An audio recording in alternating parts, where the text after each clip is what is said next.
हजारों साल पुरानी तहरीरें और कहानियाँ आज भी इंसान के जहन को हैरान करती हैं। ऐसी मखलूकात का जिक्र मिलता है जो आसमान ज़मीन पर उतरी, जिन्हें हम वॉचर्स के नाम से जानते हैं। ये फरिश्ते थे या किसी और दुनिया की मखलूक? ये सवाल आज भी बहस का मौजू है। कदीम किताब हनूक, जिसे बुक ऑफ एनोक कहा जाता है, इसमें वॉचर्स की पूरी कहानी तफसील के साथ बयान की गई है। ये कहानी बाइबल के दौर से भी पुरानी मानी जाती है और कई माहिरीन का ख्याल है कि ये तहरीर इंसानी तारीख की सबसे पुरअसरार दास्तानों में से एक है। बुक ऑफ एनोक के मुताबिक वॉचर्स दरअसल आसमानी मखलूकात थे जिन्हें खुदा ने इंसानों पर नजर रखने के लिए मुकर्रर किया था। ये जमीन पर उतरे ताकि इंसानों को सीधे रास्ते पर रख सकें, लेकिन जमीन पर आते ही वो खुद इस कशिश में फंस गए जिससे वो इंसानों को बचाने आए थे। इन वॉचर्स ने इंसानी औरतों को देखकर उनकी खूबसूरती की तारीफ की और उनकी ख्वाहिशात में गिरफ्तार हो गए। ये वो लम्हा था जब आसमानी कानून टूटा और जमीन पर एक नया दौर शुरू हुआ।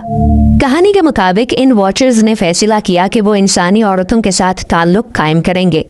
ये बात उनके सरदार ने तय की और बाकी सब ने इस पर हाँ कर दी। चुनाचे वो जमीन पर उतरे और इंसानी औरतों से रिश्ते बनाए। इन रिश्तों से जो मखलूक पैदा हुई वो आम इंसान नहीं थे, बल्कि निफिलियम कहलाए। ये देवकामत और गैर मामूली ताकत रखने वाले बींग्स थे जिन्होंने जमीन पर अपनी हुक्मरानी कायम की। उनका कद इतना बड़ा बताया जाता है कि आम इंसान उनके सामने बौने लगते थे। लेकिन वॉचर्स की कहानी सिर्फ यहाँ तक महदूद नहीं। उन्होंने इंसान को वो इल्म भी सिखाया जो इंसानों के लिए बहुत खतरनाक था। मिसाल के तौर पर उन्होंने लोगों को हथियार बनाने का तरीका बताया, लोहे और कांसी से जंगी सामान तैयार करना सिखाया। उन्होंने जादू और टोनों की तालीम दी, औरतों को मेकअप और खूबसूरती के तरीके सिखाए, सितारों का यानी फल्कियात का इल्म बताया। ये वो उलूम थे जिन्हें खुदा ने इंसानों के लिए उस वक्त तक राज रखा था, लेकिन वॉचर्स ने ये सब इंसानों पर जाहिर कर दिया और नतीजा ये हुआ कि जमीन पर खूंरेजी और फसाद बढ़ गया। बुक ऑफ एनोक में लिखा है कि वॉचर्स के इन अमाल की वजह से इंसान तबाही की राह पर चल निकले। निफिलियम जमीन पर घूमते और इंसानों को गुलाम बनाते। वो इंसानों का खून पीते, जमीन की पैदावार खाते और लोगों को डराते। उनकी ताकत और हुकूमत इतनी ज्यादा थी कि आम इंसान उनके खिलाफ कुछ नहीं कर सकता था। दुनिया एक अंधेर नगरी की शक्ल इख्तियार कर गई। ये सब देखकर खुदा को शदीद गज़ब आया। वॉचर्स ने जिस मकसद के लिए जमीन पर आना था, इसके बरअक्स उन्होंने जमीन को बिगाड़ दिया। उनके जरिए इंसानों को वो इल्म मिला जिसने उन्हें जंगजू और बावरी बना दिया। अब सवाल ये था कि उन वॉचर्स को सजा कैसे दी जाए। कदीम रिवायत के मुताबिक खुदा ने अपने ताकतवर फरिश्तों को हुक्म दिया कि इन वॉचर्स को पकड़कर कैद कर दिया जाए। कहा जाता है कि इन्हें एक गहरे कैद खाने में डाल दिया गया जो क़यामत तक के लिए उनके लिए है। लेकिन ये सब कुछ होने के बाद भी उनकी औलाद यानी नफीलियम जमीन पर बाकी रहे। यही वो दौर था जब जमीन पर फसाद, खूंरेजी और बर्बादी ने उरूज पकड़ा। कुछ लोग ये कहते हैं कि इसीलिए खुदा ने जमीन पर तूफान नूह भेजा ताकि इस तबाही को खत्म किया जा सके। पानी के तूफान ने जमीन को साफ कर दिया और निफिलियम भी खत्म हो गए। वॉचर्स की ये कहानी बज़ाहिर एक मजहबी दास्तान लगती है, लेकिन दिलचस्प बात यह है कि इस जैसे किस्से दुनिया की मुख्तलिफ तहजीबों में मिलते हैं। यूनानी दास्तानों में देवता जमीन पर आकर औरतों से ताल्लुक बनाते हैं और हीरो पैदा होते हैं। मेसोपोटामिया की कहानियों में भी अनुन्नाकी जैसे खुदाओं का जिक्र है जो इंसानों को इल्म और ताकत देते हैं। यानी मुख्तलिफ तहजीबों ने अलग अलग अंदाज में एक ही कहानी बयान की है। यही वजह है कि बहुत से मुहक्किकीन और साजिशी नज़रिया रखने वाले लोग ये कहते हैं कि शायद वॉचर्स असल में एलियंस थे जो हज़ारों साल पहले ज़मीन पर आए। उन्होंने अपनी टेक्नोलॉजी और इल्म इंसानों को दिया और इसीलिए इंसान अचानक तरक्की की तरफ बढ़ने लगे। जब हम कदीम आसार कदीमा को देखते हैं, मसलन मिस्र के अजीम पिरामिड्स या पत्थरों से बने ऐसे ढांचे जो आज की मशीनों के बगैर मुमकिन नहीं लगते, तो ये सवाल पैदा होता है कि ये सब किसने बनाया? क्या इंसान ने खुद इतने अजीम कारनामे अंजाम दिए या फिर कोई और मखलूक इसके पीछे थे? यहाँ वॉचर्स का जिक्र दोबारा जिंदा हो जाता है। कुछ लोग मानते हैं कि वॉचर्स और अनुनाकी एक ही कहानी है, लेकिन मुख्तलिफ ज़बानों और मुख्तलिफ तहजीबों में इनके नाम अलग अलग रखे गए। कहीं इन्हें देवता कहा गया, कहीं फरिश्ते और कहीं आसमानी मखलूक। लेकिन इन सब का मकसद एक ही बताया जाता है कि वो आसमान से उतरे और इंसान को गैर मामूली इल्म दिया। वॉचर्स की कहानी सिर्फ एक पुरस्कार दास्तान नहीं, बल्कि ये इंसान के जहन में एक सवाल भी छोड़ती है। क्या वाकई हम अकेले हैं? क्या हमारी तारीख सिर्फ वही है जो किताबों में लिखी है, या इसके पीछे कोई और छुपा हुआ सच है? अगर वॉचर्स सिर्फ कहानियां हैं, तो फिर ये कहानियां दुनिया के कोने कोने में क्यों बार बार दोहराई जाती है? और अगर ये हकीकत है, तो फिर ये मखलूक आखिर गई कहाँ? वॉचर्स की कहानी जहाँ खत्म होती है, वहाँ से एक नया बाब शुरू होता है। उनकी सजा का जिक्र मुख्तलिफ किताबों में अलग अलग अंदाज में किया गया है। बुक ऑफ एनोक के मुताबिक उन वॉचर्स को खुदा ने फरिश्तों के जरिए पकड़वाया और एक अंधेरी गहराई में जकड़ दिया, जिसे एबेस या टार्टरस कहा जाता है। ये वो जगह है जो क़यामत तक के लिए उनका कैद खाना है। लेकिन सवाल ये पैदा होता है कि उनके आने का मकसद क्या था? अगर खुदा ने खुद उन्हें जमीन पर भेजा, तो फिर ये क्यों हुआ कि वो अपने मकसद से हट गए? कुछ मुहक्किकीन का कहना है कि वॉचर्स का जमीन पर आना इंसान के इम्तिहान का हिस्सा था। ये मखलूक ताकतवर थी, लेकिन उनके पास भी आज़ादी थी कि वो चाहें तो नाफरमानी करें। जब उन्होंने जमीन पर कदम रखा, तो वो भी इंसानों की तरह ख्वाहिशात का शिकार हो गए। ये एक सबक था कि खा मखलूक कितनी ही अजीम क्यों ना हो, अगर वो कानून इलाही की खिलाफ वर्जी करे तो इसका अंजाम तबाही है। कुछ कदीम रिवायात में कहा गया है कि ये मखलूक दरअसल जमीन की निगरानी के साथ साथ इंसान की तरक्की का भी हिस्सा थी। उनका फर्ज था कि वो आसमान और जमीन के दरमियान एक पुल का किरदार अदा करें, लेकिन जब उन्होंने नाफरमानी की, तो सिर्फ अपनी तकदीर ही नहीं बदली, बल्कि इंसानियत के लिए भी एक पुल का किरदार अदा करें। लेकिन जब उन्होंने नाफरमानी की, तो सिर्फ अपनी तकदीर ही नहीं बदली, बल्कि इंसानियत के लिए भी एक नया रुख मुतय्यन कर दिया। दिलचस्प बात यह है कि बाज़ मुहक्किकीन वॉचर्स को महज गुनाहगार फरिश्ते नहीं समझते, बल्कि उन्हें कायनाती इल्म के मुहाफिज मानते हैं। उनके मुताबिक वॉचर्स ने जो राज इंसानों को दिए, वो दरअसल कायनात की वो सच्चाइयाँ थीं जो हमेशा पोशीदा रखी जाती हैं। इस नुक्ता नज़र से देखा जाए तो ये मखलूक इंसान को शऊर की एक नई सतह तक ले जाना चाहती थी, लेकिन इंसान इस इल्म का बोझ ना उठा सका और इसे जंगो फसाद में इस्तेमाल करने लगा। कुछ लोग ये भी कहते हैं कि वॉचर्स अब भी खामोशी से जमीन पर नजर रखे हुए हैं। वो बराह रास्त जाहिर नहीं होते, लेकिन वक्तन फवक्तन अपनी मौजूदगी के इशारे देते हैं। पुरस्रार ख्वाब, आसमान पर अनोखे अजसाम या वो अजीब रोशनियों के मज़ाहिर जिन्हें हम UFOs कहते हैं, ये सब वॉचर्स की खामोश निशानियों के तौर पर देखे जाते हैं। अगर ये बात दुरुस्त है, तो इसका मतलब ये हुआ कि वॉचर्स कभी मुकम्मल तौर पर जमीन से रुखसत नहीं हुए। वो पसे पर्दा रहकर वाकयात पर असरअंदाज होते हैं।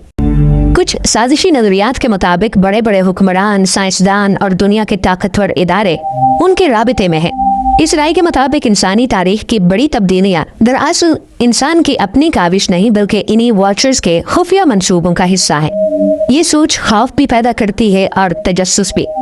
अगर वाकई वॉचर्स आज भी मौजूद हैं, तो वो किस मकसद के लिए यहाँ है? क्या वो इंसान को एक बार फिर इल्म देंगे, या इसे खुद ही अपनी गलतियों के अंजाम तक पहुँचने देंगे? शायद इस सवाल का जवाब आने वाला वक्त ही देगा। ये कहानी है वॉचर्स की औलाद की, जिन्हें नेफिलियम कहा जाता है। अगर वॉचर्स आसमान से आने वाली मखलूक थे, तो उनकी नस्ल जमीन पर पैदा होने वाली वो ताकतवर हस्तियां थी जिन्होंने सदियों तक इंसानों पर हुक्मरानी की। इनका जिक्र बाइबल, किताब हनूक और दुनिया की कई तहजीबों में मिलता है। लेकिन सवाल यह है कि ये नेफिलियम असल में थे क्या? किताब हनूक और दीगर कदीम तहरीरों के मुताबिक नेफिलियम आम इंसान नहीं थे। वो वॉचर्स और इंसान औरतों के ताल्लुक से पैदा हुए थे। उनका कद, ताकत और जहानत आम इंसानों से कई गुना ज्यादा थी। बाद रिवायात में कहा गया है कि उनका कद 20 से 30 फुट तक होता था। वो पहाड़ों जैसे जिस्म के मालिक थे और अपनी ताकत के बल पर जमीन पर हुकूमत करते थे। नेफिलियम की कहानी खौफ और पुरस्रारियत से भरी हुई है। कहा जाता है कि वो इंसानों का शिकार करते थे, उनका खून पीते और जमीन की हर चीज पर कब्जा जमाना चाहते थे। इंसान उनके सामने बिल्कुल बेबस हो गए थे। यही वजह है कि जमीन पर फसाद और तबाही बढ़ गई। ये सूरत हाल इतनी खतरनाक हो गई कि खुदा ने फैसला किया कि जमीन को पाक करने के लिए एक बड़ा तूफान भेजा जाए। यही वो तूफान है जिसे हम हजरत नूह अलैहिस्सलाम के किस्से से जानते हैं। लेकिन कुछ मुहक्किकीन का ये कहना है कि नेफिलियम मुकम्मल तौर पर खत्म नहीं हुए। उनके कुछ निशानात और नस्लें किसी न किसी सूरत में बच गईं। यही वजह है कि दुनिया की कई तहजीबों में देवकामत इंसानों की कहानियां बार बार सामने आती हैं। मिसाल के तौर पर असातीर में देवताओं और टाइटन्स की जंग का जिक्र है। इसी तरह मेक्सिको और जनूबी अमेरिका की कदीम रिवायात में भी जायंट्स की मौजूदगी के सबूत मिलते हैं। लेकिन यहाँ एक सवाल पैदा होता है, अगर नेफिलियम हकीकत में मौजूद थे तो उनके जिस्म या ढांचे कहाँ गए हैं? कई बार दुनिया के मुख्तलिफ हिस्सों से देवकामत इंसानों के ढांचों के मिलने की खबरें सामने आई।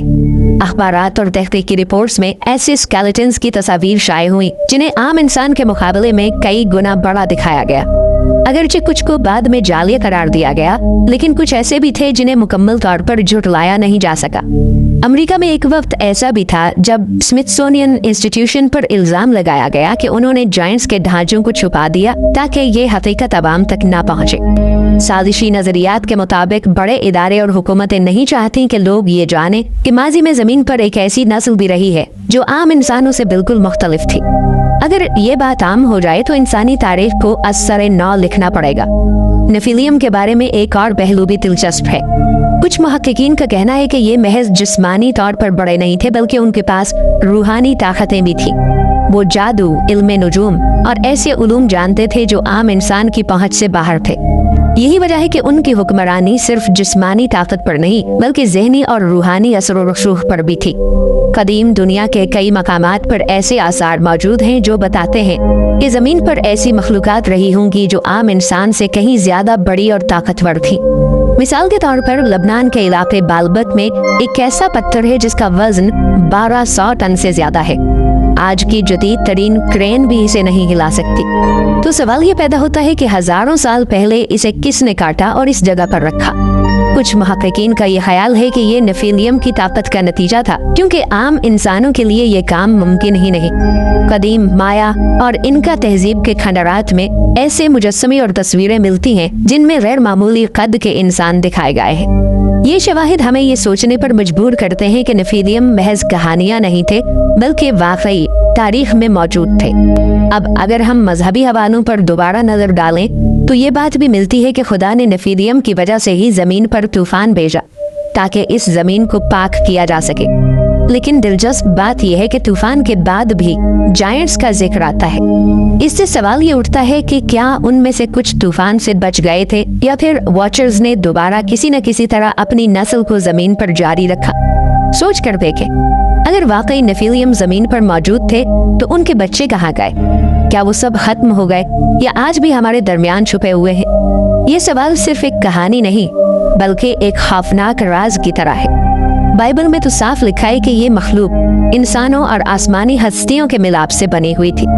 लेकिन जरा गौर कीजिए, अगर उनका खून इंसानों में शामिल हो गया था तो क्या यह मुमकिन नहीं कि आज की ताकतवर तरीन खानदान, हुक्मरान या खुफिया तंजीमें दरअसल उन्हीं नेफिलियम्स की बाकियात हों? सोच कर देखिए, अगर नेफिलियम हजारों साल पहले जमीन पर थे तो उनकी बाकियात कहाँ गईं?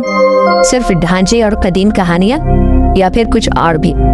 कुछ मुहक्किकीन का मानना है कि नेफिलियम के सिर्फ जिस्म बड़े नहीं थे बल्कि उनके डीएनए में भी एक ऐसा राज छुपा था जो आज के साइंसदानों के लिए सनसनीखेज है। यही वजह है कि दुनिया की बड़ी लेबोरेटरीज, खुफिया मिलिट्री प्रोग्राम्स और बायोटेक कंपनियां पुरस्कार तौर पर पुराने देवकामत ढांचों के डीएनए पर रिसर्च कर रही हैं। सवाल ये है कि वो ऐसा क्यों कर रहे हैं? अगर ये सिर्फ हड्डियां हैं तो उन पर इतना राज क्यों? कुछ रिपोर्ट्स ये बताती हैं कि इन हड्डियों में आम इंसानों से मुख्तलिफ जीनियाती निशान पाए गए हैं। क्या ये मुमकिन है कि यही नेफिलियम का खून था? और क्या यही गैर इंसानी जीन्स आज के हाइब्रिड एक्सपेरिमेंट्स की बुनियाद बन रहे हैं? अब जरा जदीद दुनिया पर नजर डालें। कितना अजीब है कि फिल्मों और गेम्स में बार बार सुपर ह्यूमन्स, हाइब्रिड सोल्जर्स और जाइगेंटिक म्यूटेशंस को दिखाया जाता है।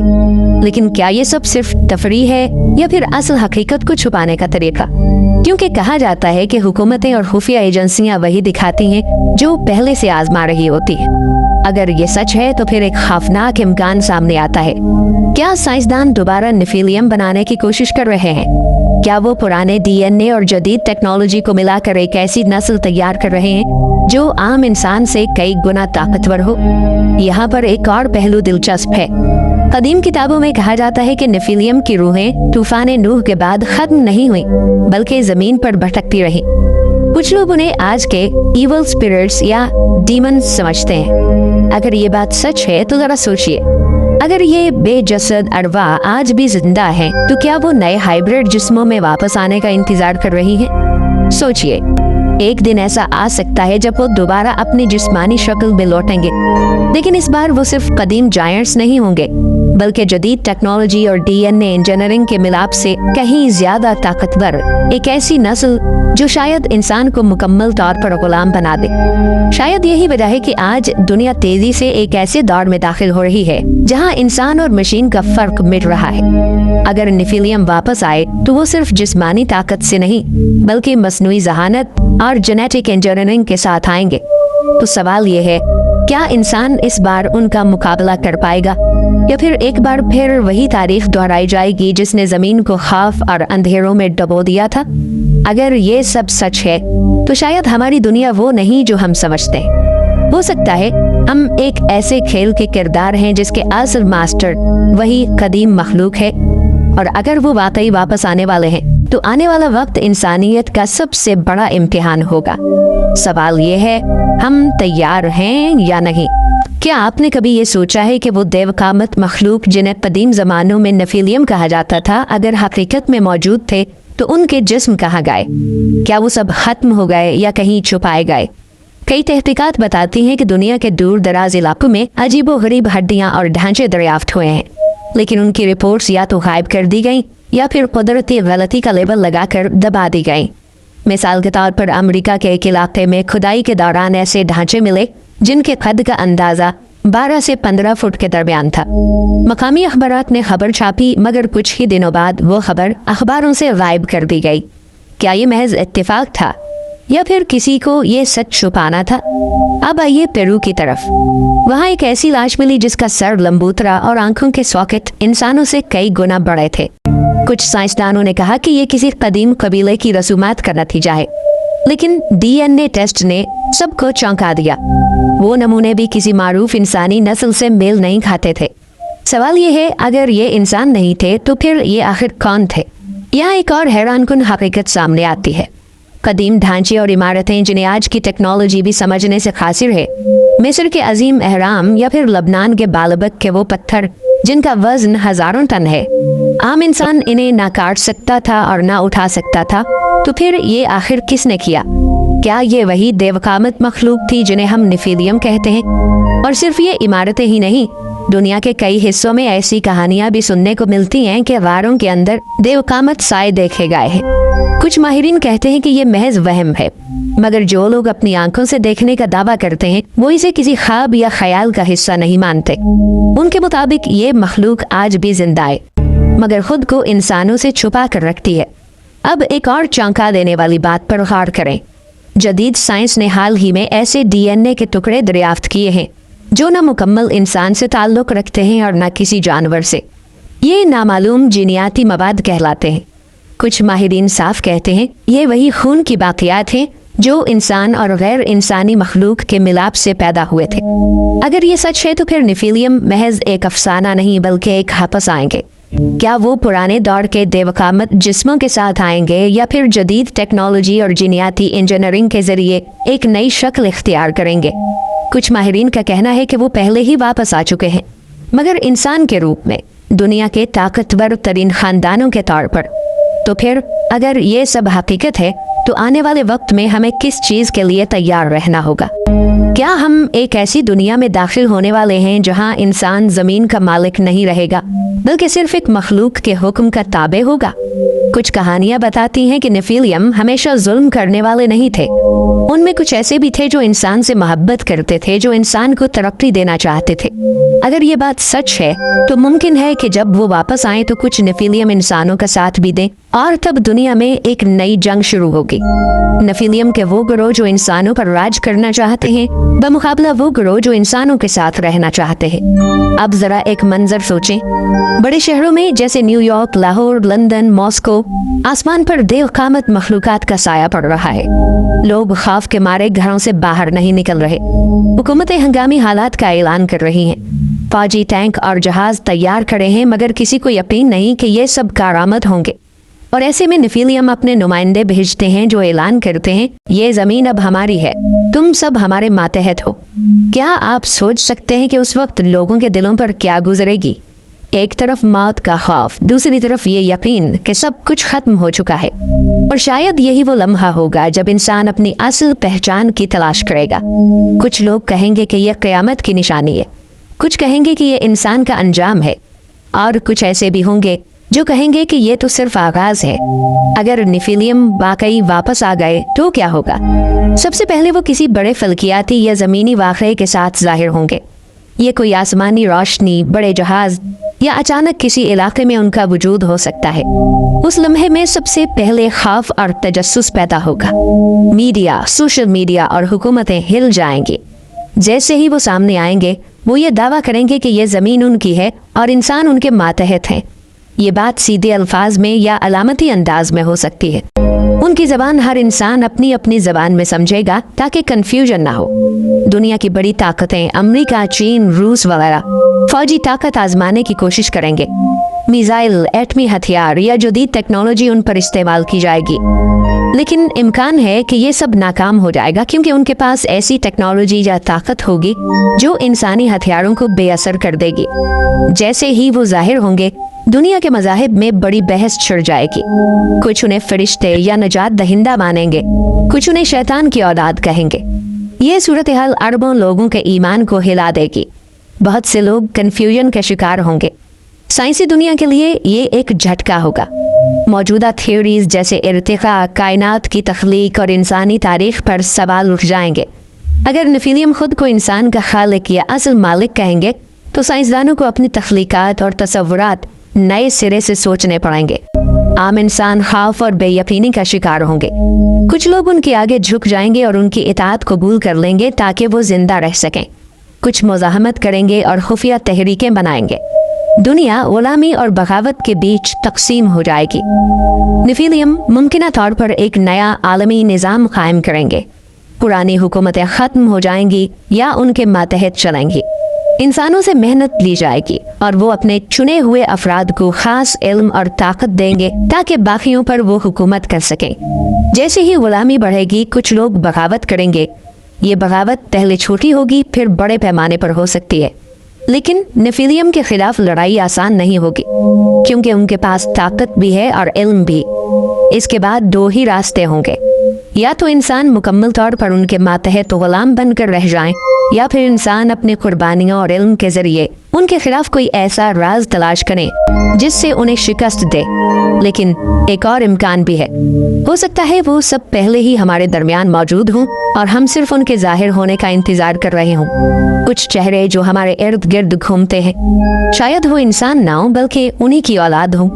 ہو سکتا ہے کہ بڑے بڑے فیصلے، جنگیں اور ترقی دراصل انہی کی مرضی سے ہو رہی ہو، اور ہو سکتا ہے یہ وہی دجال ہوں جن کا ہمیں انتظار ہے۔ اگر ایسا ہے تو ہم کب تک اندھے رہیں گے؟